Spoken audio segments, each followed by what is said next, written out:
سامعین، اس وقت ہم مولانا مفتی محمد شفیع صاحب کی خدمت میں حاضر ہیں۔ مولانا مفتی محمد شفیع صاحب دارالعلوم کے بانی ہیں اور یہ کسی تعارف کے محتاج نہیں ہیں، بہت بزرگ شخصیت ہیں، عالم دین ہیں، دارالعلوم دیوبند کے فارغ التحصیل ہیں۔ وہیں آپ پیدا ہوئے۔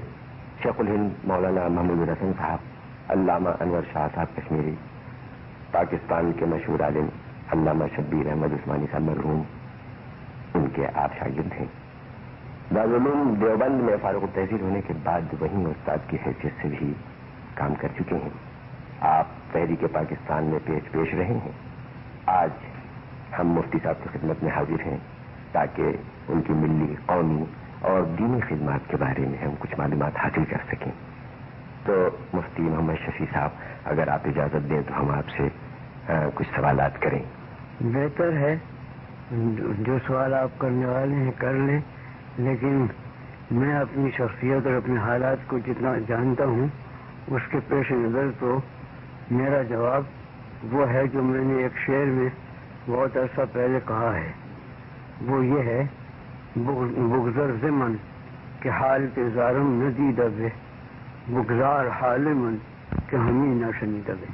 مفتی صاحب، یہ شعر تو واقعی مخوب ہے، لیکن میں آپ سے یہ جسارت کروں گا کہ آپ مجھے کچھ اپنی شروع کی جو تعلیم ہے، ابتدائی تعلیم، اس پر کچھ آپ روشنی ڈالیں۔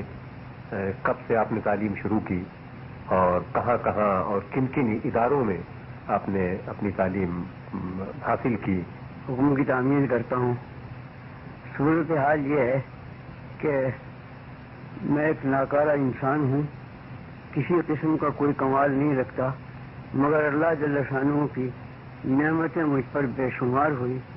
ان نعمتوں میں سے سب سے بڑی نعمت یہ ہے کہ اس نے ایک مسلمان دیندار علمی گھرانے میں مجھے پیدا فرمایا، اور میں نے آنکھ ایسی جگہ کھولی کہ جہاں اول سے آخر تک دین کا چرچا تھا، دین کے کلمات کان میں پڑھتے تھے، بچپن میں بزرگوں کے قصے سنا کرتا تھا۔ میں نے اپنے بچپن کا کھیل بھی دارالعلوم دیوبند کے احاطے میں کھیلا ہے کہ جہاں ہر طرف آتے جاتے اللہ کے اولیاء پر نظریں پڑتی تھی۔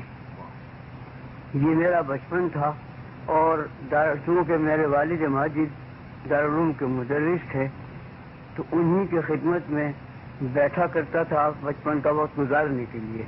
اس کے بعد دارالعلوم دیوبندی میں حافظ عبدالعظیم صاحب ایک بزرگ حافظ تھے، حفظ قرآن کے استاد تھے، ان سے میں نے تعلیم حاصل کرنی شروع کی۔ اور مجھے یاد ہے کہ میرے والد ماجد کے پاس ایک خط آیا تھا حضرت گنگوئی رحمۃ اللہ علیہ کا، جس میں حضرت گنگوئی رحمۃ اللہ علیہ نے میرے بارے میں یہ لکھا تھا کہ تولد فرزند سے مسرت ہوئی، نام اس کا محمد شفیع رکھنا۔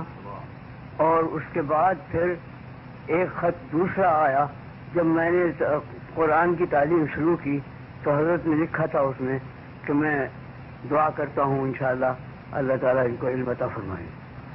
میرے تعلیم کی بنیاد یہاں سے شروع ہوئی، حضرت گنگوئی رحمۃ اللہ علیہ کی دعا اور حضرت حافظ عبدالعظیم صاحب کی خدمت میں رہنے کا اتفاق ہوا۔ یہ ایک فرشتہ صفت بزرگ تھے۔ تھوڑے دنوں کے بعد ان کی وفات ہو گئی تو دوسرے اساتذہ کے میں سپرد کیا گیا، اور بالآخر قرآن مجید کی تعلیم سے فارغ ہو کر میں پھر اپنے والد ماجد سے فارسی ریاضی کی تعلیم میں مشغول ہو گیا، اور انہی کی خدمت میں رہتے ہوئے درجہ فارسی کی تعلیم کے زمانے میں میں نے ابتدائی عربی کتابیں بھی اپنے والد ماجد سے ہی پڑھی۔ سن 30 ہجری تھا غالباً، جس میں میری عمر تقریباً 14-15 سال کی ہوگی، جس وقت میں نے دارالعلوم دیوبند کے عربی درجے میں ضابطے کا داخلہ لیا۔ تو یہ زمانہ وہ تھا کہ جس وقت حضرت شیخ الہند مولانا محمود الحسن صاحب قدس اللہ سرہ دارالعلوم میں درس بخاری دیا کرتے تھے۔ میں اس باقاعدہ تو ان سے درس حاصل کرنے کے قابل نہیں تھا، بچپن کی ابتدائی میری تعلیم تھی، لیکن یہ معمول تھا تمام مدرسے کا کہ حضرت شیخ الہند رحمۃ اللہ علیہ جو بخاری شریف شروع کراتے تو سب مجمع جمع ہو جاتا تھا اور ختم کرانے پر بھی سب جمع ہوتے تھے۔ اس طرح سے بخاری شریف کی ابتدائی اور آخری حدیثیں میں نے حضرت شیخ الہند رحمۃ اللہ علیہ سے گویا بار بار پڑھی ہیں، ان کے میں شرکت کی ہے۔ اس سے زائد کوئی حضرت شیخ الہند رحمۃ اللہ علیہ سے پڑھنے کا اتفاق نہیں ہوا۔ البتہ بزرگوں کی صحبت چونکہ بچپن سے ملی تھی تو مجھے کبھی بچوں کے عام کھیلوں سے دلچسپی نہیں ہوئی۔ جب مجھے کوئی وقت ملتا میں حضرت شیخ الہند رحمۃ اللہ علیہ کی خدمت میں حاضر ہوا کرتا تھا۔ میرا بچپن کا فارغ وقت اسی میں گزرتا تھا۔ حضرت شیخ الہند رحمۃ اللہ علیہ بھی مجھ پر خاص عنایت فرمایا کرتے تھے۔ یہ وہ زمانہ تھا کہ جب خلافت عثمانی کے سقوط کا زمانہ گویا قریب تھا اور دول یورپ نے متفقہ حملہ اسلامی خلافت پر کیا تھا۔ اس زمانے میں میں نے یہ محسوس کیا کہ حضرت شیخ الہند رحمۃ اللہ علیہ بہت بے چین رہتے تھے اور اپنے علمی اور درس تدریس کے شغل میں بھی کچھ کمی آئی، بیشتر اخبارات پڑھتے رہتے تھے اور اسی طرح کی گفتگو ہوتی تھی۔ میرا بچپن تھا، میں زیادہ واقف نہیں تھا، لیکن میں یہ دیکھا کرتا تھا کہ حضرت شیخ الہند رحمۃ اللہ علیہ کسی خاص مہم میں لگے ہوئے ہیں اور اس سے زائد کے سمجھنے کی صلاحیت بھی نہیں تھی۔ لیکن حضرت شیخ الہند رحمۃ اللہ علیہ کچھ عرصے کے بعد پھر انہوں نے یہاں ہم سب سے یہ کہہ کر عزم سفر کیا تھا کہ میں حج کے لیے جا رہا ہوں۔ عام اعلان یہی تھا۔ ہم اس وقت رو رہے تھے کہ ہمارے حضرت اب حج کے لیے جا رہے ہیں، ضعیفی کا وقت ہے، معلوم نہیں آگے کیا صورت ہونے والی ہے۔ اس سے زائد ہمیں کوئی خبر نہیں تھی۔ اس کے بعد ہم نے سنا کہ وہ مکہ معظمہ میں انگریزوں نے ان کو گرفتار کیا، وہ گرفتار کر کے مالٹا جیل میں بھیجا۔ 4 سال حضرت رحمۃ اللہ علیہ نے مالٹا جیل میں گزارے۔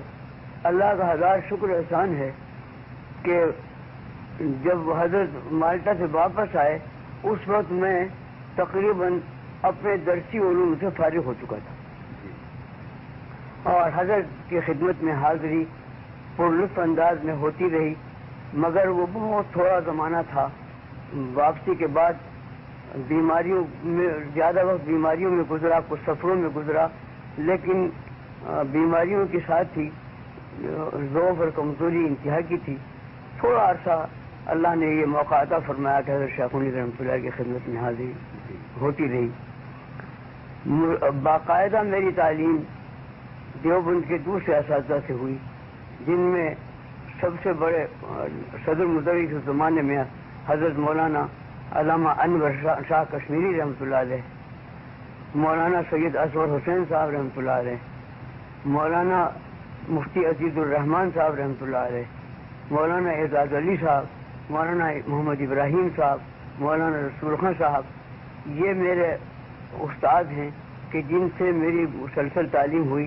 ہاں، حضرت مولانا سید اصغر حسین صاحب رحمۃ اللہ علیہ جو گویا ایک مادرزاد ولی مشہور تھے، ان کو مجھ پر خاص عنایت تھی، ان سے بہت سے اسباق پڑھنے کا اتفاق ہوا۔ شیخ الاسلام حضرت مولانا شبیر احمد عثمانی رحمۃ اللہ علیہ میرے پھوپھیزاد بھائی بھی تھے اور میرے استاد بھی۔ ان سے بہت سی کتابیں پڑھنے کا اتفاق بھی ہوا اور پھر جب تحریک پاکستان میں انہوں نے حصہ لیا تو ان کی شرکت میں بہت سے سفر کرنے کا بھی اتفاق ہوا اور کام کرنے کا بھی۔ اللہ تعالیٰ نے ان بزرگوں کی عنایت کے ساتھ میری تعلیم پوری فرمائی اور سن 1336 ہجری میں میں نے تمام اپنے علوم و فنون سے فراغت حاصل کر کے خود دارالعلوم ہی میں مجھے کچھ ابتدائی اسباق پڑھانے کے لیے دے دیے گئے۔ سن 1336 ہجری سے مسلسل میں تعلیم کا کام دارالعلوم دیوبند میں کرتا گیا۔ اپنے اساتذہ کے آغوش میں رہ کر ہی درس تدریس کا کام انجام دیا۔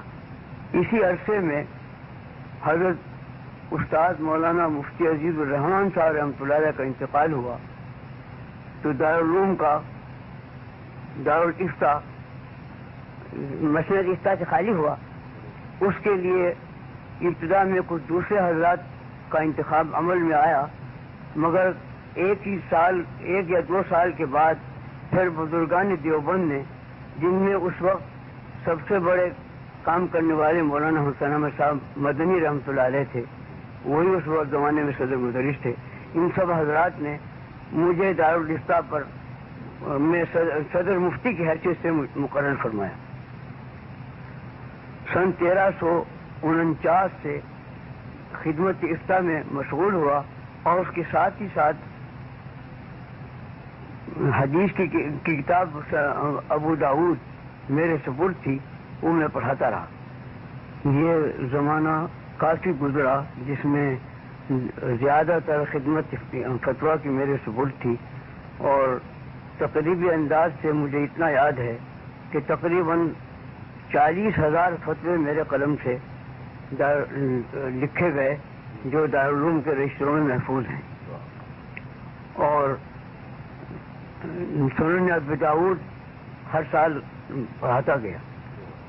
ایک زمانہ دراز اسی انداز میں گزرا۔ اس کے بعد پھر تحریک پاکستان شروع ہوئی، اور اتفاق سے دارالعلوم دیوبند میں سیاسی نظریات ٹکرائے۔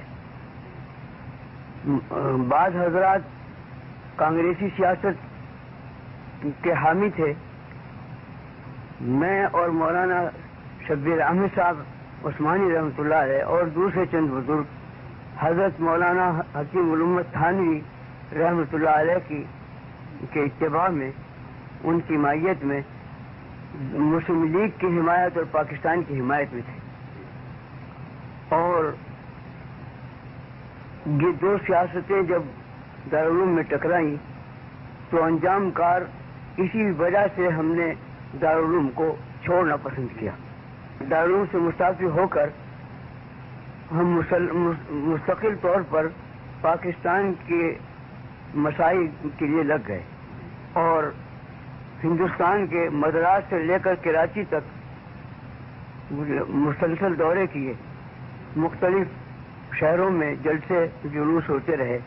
آخر میں ریفرنڈم میں، سرحد کے ریفرنڈم میں مولانا شبیر احمد عثمانی رحمۃ اللہ علیہ کی مائیت میں اس کے 6 ضلعوں کا تفصیلی دورہ کیا، اور بالآخر پاکستان اللہ تعالیٰ نے بنا دیا۔ تو حضرت مولانا شبیر احمد صاحب رحمۃ اللہ علیہ پاکستان بننے کی تاریخی میں اسی رات میں یہاں پہنچ گئے تھے، میں اس وقت دیوبند میں رہ گیا، اور بستر میرا اسی وقت سے بندھا رہا اس خیال سے کہ میں بھی پاکستان پہنچوں، مگر پاکستان بننے کے ساتھ ساتھ ہی جو خوریزی مشرقی پنجاب میں شروع ہوئی اور راستے بند ہوئے، ان کی وجہ سے آنا جانا مشکل ہو گیا۔ 8 مہینے کے بعد حضرت مولانا شبیر احمد صاحب عثمانی رحمۃ اللہ علیہ ہی کی طلب پر پھر میں پاکستان حاضر ہوا، اور اس وقت پیش نظر یہ تھا کہ اسلامی دستور کا ایک خاکہ ہم مرتب کریں، جس کے لیے ہندوستان سے مجھے اور مولانا سید سلیمان صاحب ندوی رحمۃ اللہ علیہ کو، اور ڈاکٹر حمید اللہ صاحب حیدرآبادی کو، مولانا مناظر احسن گیلانی کو بلایا گیا تھا۔ ان میں مولانا مناظر احسن گیلانی رحمۃ اللہ علیہ، ڈاکٹر حمید اللہ رحمۃ اللہ مجلہ اور احقر پہنچ گئے، سید سلیمان صاحب رحمۃ اللہ علیہ کچھ بعد میں پہنچے، اور بہرحال ہم نے مل کر ایک خاکہ مرتب کیا تھا دستور کا، جس کو ضابطے میں پیش کرنے کا موقع نہیں آیا، یہاں تک کہ غالباً اگست 1949 میں یہاں دستور ساز اسمبلی قائم ہوئی، اور اس کے ساتھ اس میں ایک تعلیمات اسلام بورڈ کے نام سے ایک بورڈ قائم ہوا۔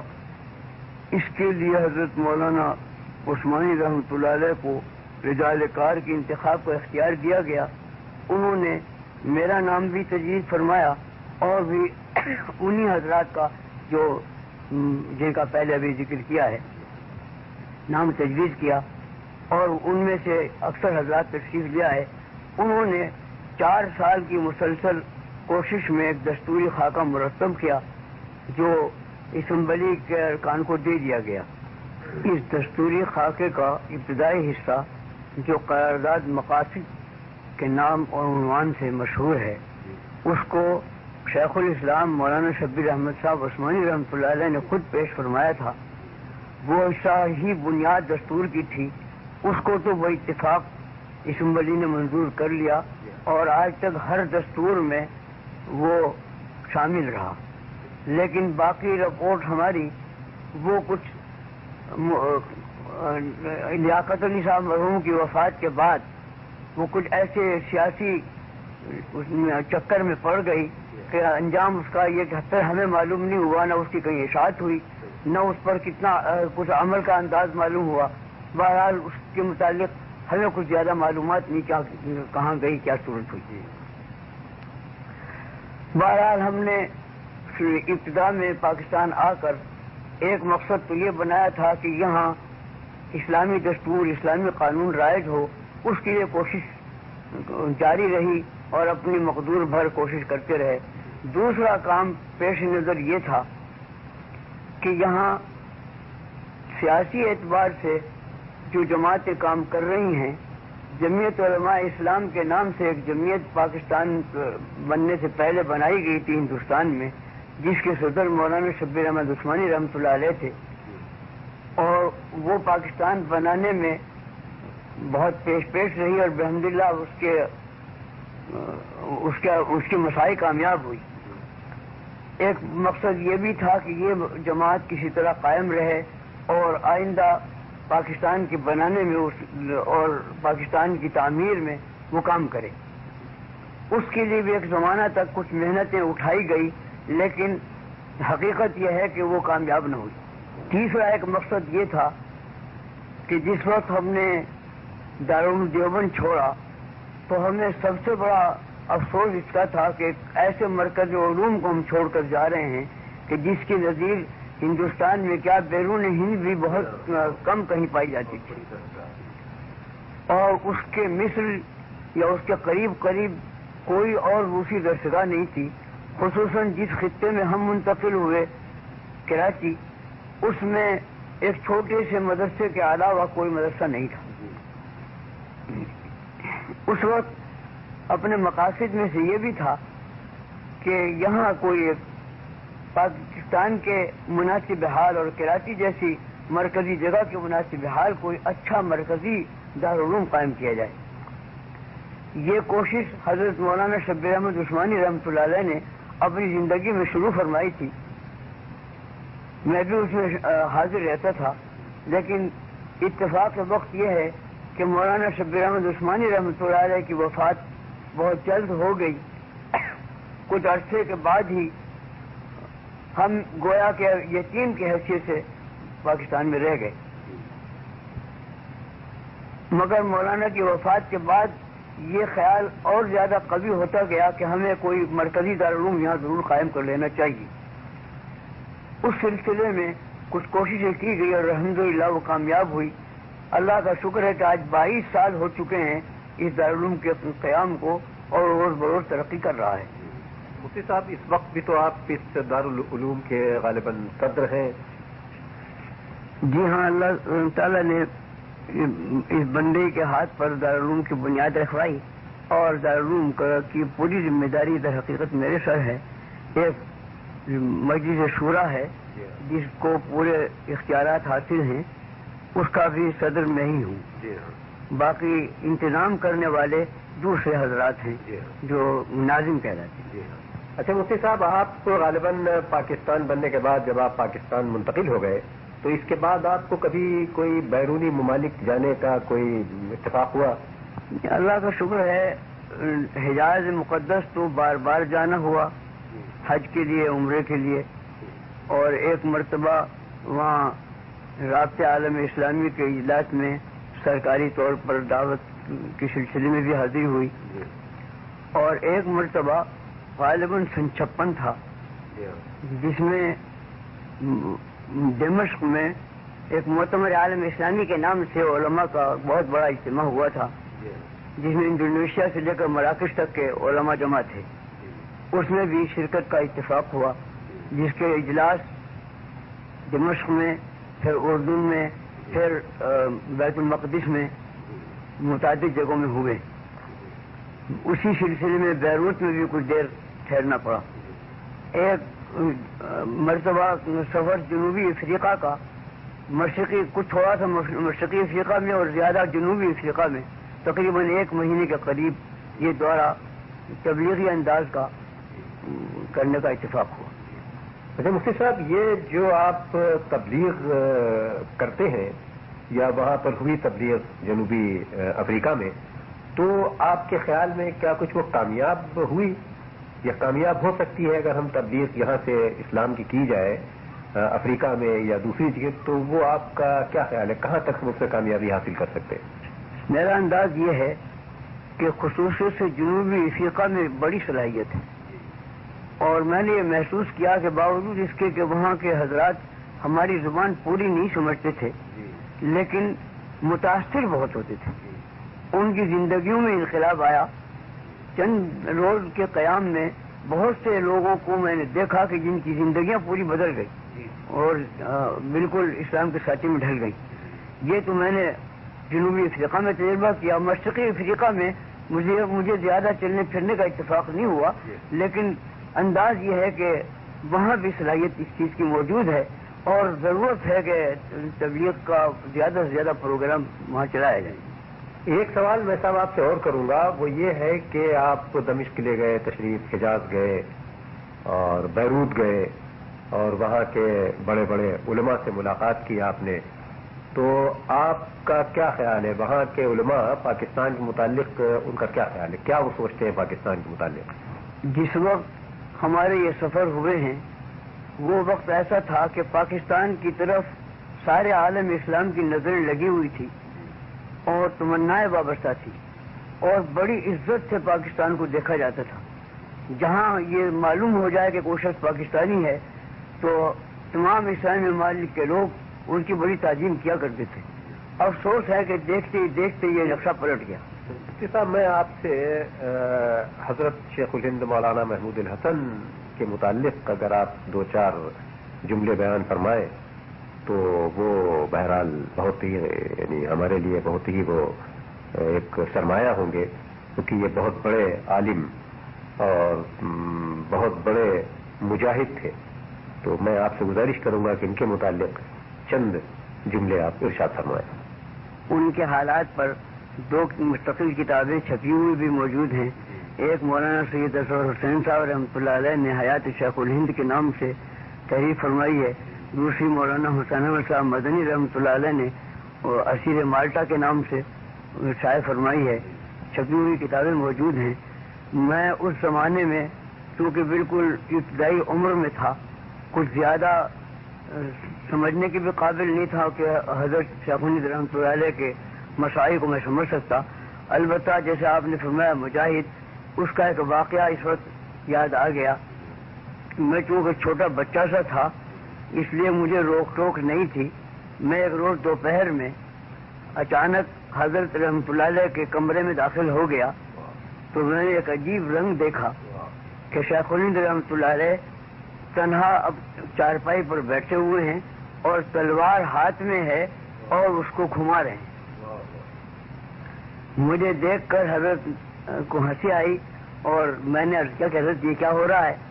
فرمایا کہ بھائی آج یہ تلوار پرانی رکھی ہوئی تھی، اس کو مانج کر لائے تھے، صاف کر کے لائے تھے، تو میں نے دیکھا ذرا چلا کر تو دیکھوں، اور اس میں تو بڑی شوقت معلوم ہوتی ہے۔ جب اس کو ہاتھ میں لیتا ہوں تو ایک خاص جذبہ پیدا ہوتا ہے۔ یہ میں نے عالم دیکھا تنہائی میں بیٹھے ہوئے تلوار ہلا رہے ہیں۔ یہ سب وہ زمانہ تھا کہ جب شیخ الہند رحمۃ اللہ علیہ پر جذبہ جہاد کا غالب ہو چکا تھا، اور وہ یہ چاہتے تھے کہ انگریزی اقتدار کو مٹا کر یہاں اسلامی مملکت قائم کی جائے۔ اس سلسلے میں انہوں نے کابل سے لے کر ترکی تک سطح ہموار کر لی تھی. خفیہ ان کے آدمی نمائندے کام کرنے والے ترکی میں بھی پہنچے ہوئے تھے, کابل میں بھی پہنچے ہوئے تھے, اور سطح پوری ہموار کر لی تھی. اس کی تفصیل میں جانے کا تو وقت نہیں, لیکن اتنی بات خود انگریزوں کے اقرار سے جتنی شائع شدہ کتابوں میں موجود ہے وہ یہ کہ برن انگریز جب ان کی رپورٹ لینے کے لیے مالٹا جیل میں ملا ہے ان سے, اس کے بعد رپورٹ اس نے دی ہے. اس رپورٹ میں یہ کہا ہے کہ مجھے حیرت ہے کہ یہ مفتی استخوان انسان جس نے ساری زندگی مدرسوں کے بوریوں پر گزاری ہے, اس کو یہ عالمی سیاست کا ایسا پلان کیسے ہاتھ آ گیا. اور یہ یقین ہے کہ اگر ہمیں ان کی سازش کا علم ابھی نہ ہو جاتا تو ہندوستان ہمارے ہاتھ سے نکل گیا ہوتا. یہ اس برن کا بیان ہے. اور صورتحال بھی یہی تھی کہ ترکی سے لے کر کابل کے راستے سے تمام اسلامی ممالک کو ایک لڑی میں پیرو دیا تھا حضرت شاہ خنید رحمۃ اللہ علیہ نے. اس کی اطلاع جاسوسی ہو گئی, اسی کے نتیجے میں وہ گرفتار کیے گئے اور وہ تحریک فنا ہو گئی. میں اگر یہ کہوں کہ وہ تحریک جمال الدین افغانی کی تحریک کو آگے بڑھانا تھا تو آپ کا کیا خیال ہے؟ اس میں کوئی شبہ نہیں کہ ان بزرگوں کا کیونکہ سرچشمہ سارا قرآن و سنت ہے, یہ قرآن و سنت کی تحریک ہے اصل, جس کو جمال الدین افغانی نے کبھی اٹھایا, کبھی حضرت شاہ ولی اللہ اور مولانا اسماعیل شہید نے اٹھایا, کبھی حضرت شاہ خنید رحمۃ اللہ علیہ نے اٹھایا, اور اس کے بعد آخر میں حضرت مولانا شبیر احمد عثمانی رحمۃ اللہ علیہ نے قائد اعظم کے ساتھ مل کر اٹھایا. مفتی صاحب, آخری سوال میں آپ سے کرتا ہوں, وہ آپ کی تصانیف سے متعلق ہے, تو کیا آپ ہمیں بتائیں گے, کچھ اس پر روشنی ڈالیں گے اپنی تصانیف کے متعلق؟ جی ہاں, میں شروع سے جن اساتذہ کی آغوش میں پلا ہوں ان کو میں نے دیکھا کہ وہ صرف درس تدریس ہی نہیں بلکہ کچھ تصانیف کا سلسلہ بھی رکھتے تھے. مجھے بھی کچھ اس کا ذوق پیدا ہوا اور ابتدائی درس تدریسی کے وقت سے کچھ چھوٹے چھوٹے رسالے لکھنے شروع کیے, اور پھر اس کے بعد وہ سلسلہ کافی بڑھتا گیا. اس وقت غالباً 150 سے زائد میری تصانیف ہیں, جس میں سب سے بڑی تصنیف جو ابھی تیار ہوئی ہے وہ ہے تفسیر معرف القرآن. اور اس تفسیر کا ایک عجوبہ یہ ہے کہ اس کی ابتدا تو ہوئی تھی ریڈیو ہی کے درس سے, لیکن ریڈیو پر مسلسل قرآن نہیں تھا بلکہ اس کی منتخب آیات ہوتی تھی. اس کے بعد اس کو جب کتابی شکل میں لانے کا ارادہ ہوا تو یہ وہ وقت تھا کہ جب میں بیماری سے بستر پر لیٹا ہوا تھا, اور اس کا افسوس مجھے ہو رہا تھا کہ اوراق جو لکھے ہوئے ہیں موجود یہ یوں ہی ضائع ہو جائیں گے.